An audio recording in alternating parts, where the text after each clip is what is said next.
ناظرین، جو کچھ امپورٹڈ حکومت اور اس کے ہینڈلرز اور خاص کر یہ جو گندی گھٹیا عورت، غلیظ قسم کی عورت ہے،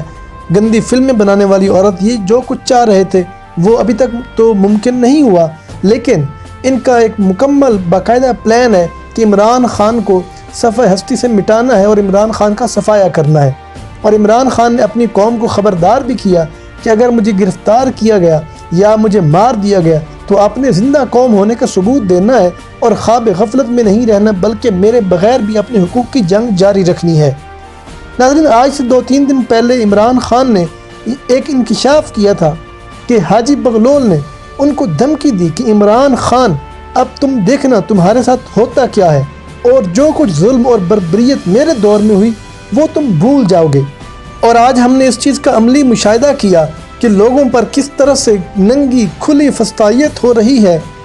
حملے کیے جا رہے ہیں، لوگوں پر ڈنڈے برسائے جا رہے ہیں، گولیاں چلائی جا رہی ہیں، بلیٹس اور شیلز پھینکے جا رہے ہیں، حتیٰ کہ عمران خان کے گھر کے اندر بھی شیلز پھینکے گئے جیسے وہ کوئی بہت بڑا دہشت گرد ہو، اور پی ٹی آئی کے تمام لوگوں پر شیلز پھینکے گئے، اور وہ شیلز جو پولیس خود برداشت نہ کر سکی، اور وہ جو صاحب بہادر آئے تھے اسلام آباد سے بڑی بڑھ کے مار رہے تھے ڈی آئی جی آپریشنز، اور وہ انہی شیلز کا سامنا کرنا پڑا اور ان کو برداشت نہ کر سکے۔ لیکن سلام ہے پی ٹی آئی ورکرز کو کہ ان لوگوں نے اس طرح کے شیلز کا بھی سامنا کیا۔ اور دوسری جانب جو لوگ بھی عمران خان کو خود گرفتار ہونے کا اور گرفتاری پیش کرنے کا کہہ رہے تھے، وہ دراصل بہت بڑی منافقت کر رہے تھے، کیونکہ نواز شریف کی دفعہ وہ نواز شریف کی زندگی کی گارنٹی مانگتے تھے، اور اب اس دفعہ کیا ہوگا؟ وہی لوگ عمران خان کو گرفتار کرنے کی کوشش کر رہے تھے جو عمران خان کی جانی دشمن ہے۔ اور وزیر داخلہ جو ہے گھٹیا شخص، اس نے کہا کہ فتنے کا ایسا علاج کریں گے کہ ملک کو نجات مل جائے گی۔ اس سٹیٹمنٹ کا کیا مطلب ہے؟ صاف ہے کہ وہ عمران خان کا خاتمہ کرنا چاہتے ہیں۔ اور آج 2 صوبوں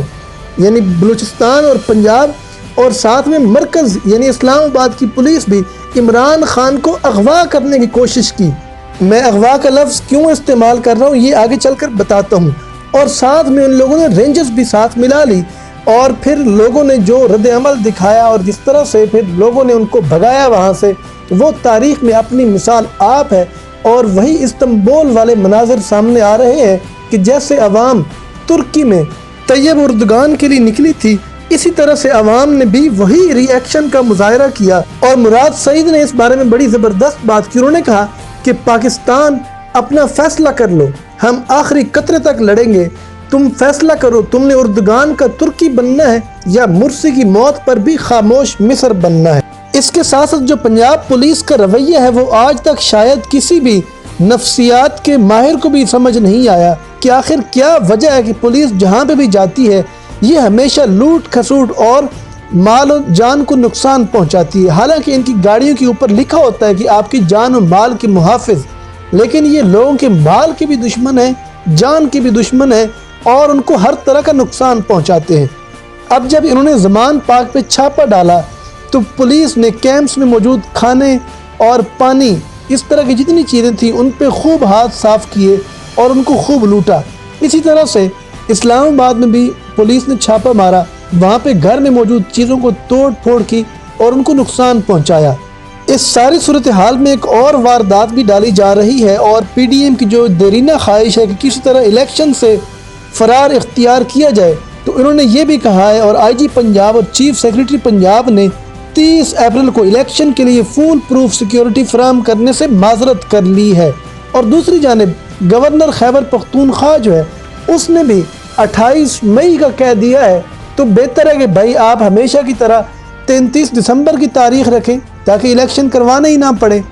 اور پھر ساتھ ہی جو لاڈر رانی ہے، ملکہ سرجری گھٹیا غلیظ عورت، وہ کہتی ہے کہ نواز شریف کے ساتھ انصاف نہ ہوا تو مسلم لیگ نون کبھی الیکشن نہیں کروانے دے گی۔ اور یہ جو سارا ڈرامہ رچایا جا رہا ہے اس کا صرف اور صرف ایک ہی مقصد ہے، کسی طرح الیکشن سے فرار اختیار کیا جائے۔ اور اگر عمران خان کو زمان پاک سے زبردستی اٹھایا جاتا ہے، اور جو میں نے کہا تھا کہ یہ اغوا ہوگا، اغوا کیوں ہوگا؟ تو یہ گرفتاری نہیں بلکہ اغوا ہوگا، کیونکہ 18 تاریخ تک عمران خان کو عدالت کی طرف سے مہلت ہے، ایک وارنٹ کو معطل کر دیا گیا ہے، اور دوسرے وارنٹ کے اوپر جو ایڈریس لکھا ہے وہ بنی گالا کا ہے، زمان پارک کا نہیں ہے، تو پولیس کو قانوناً بنی گالا سے عمران خان کو اریسٹ کرنا چاہیے، اور وہ بھی 18 تاریخ کے بعد۔ اور یہ جو اب اتنی عجلت میں کام کر رہے ہیں، یہ کسی کے اشاروں پر چل رہے ہیں، اور یہ جو جتنے معاملات ہیں اس پہ گرفتاری ویسے بھی بنتی ہی نہیں ہے،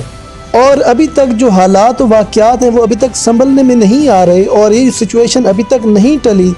لیکن یہ جو برگر کا تانا دیتے تھے اور ایک غلیظ لفظ استعمال کرتے تھے نوجوان نسل کے لیے، تو ان برگرز نے ثابت کر دیا ہے کہ یہ لوہے کے چنے ہیں جو ان کے دانت توڑ دیں گے۔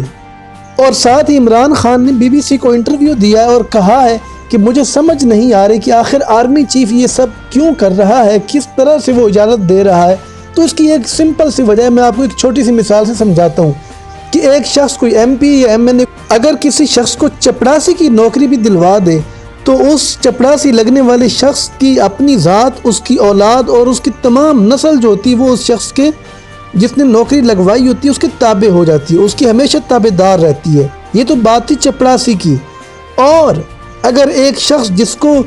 میرٹ کو نظر انداز کرتے ہوئے اور باقی افسران کو نظر انداز کر کے اتنا بڑا عہدہ دے دیا جائے تو اس کی تابع داری کا لیول پھر آخر کیا ہوگا۔ اس کے ساتھ ایک اور مزے کی بات جو وہ نواز شریف بھگوڑا گوال منڈیلا بھی عمران خان کو بزدلی کا تانا دے رہا ہے، اور یہ شخص خود اتنا بغیرت ہے کہ خود بھاگ گیا اور سرجری والی بیٹی کو چھوڑ دیا لوگوں کے درمیان تاکہ وہ عورت کارڈ کھیلتی پھرے۔ اب تک کے لیے اتنا ہی ہے، اگلی ویڈیو تک دیجیے اجازت، اللہ حافظ۔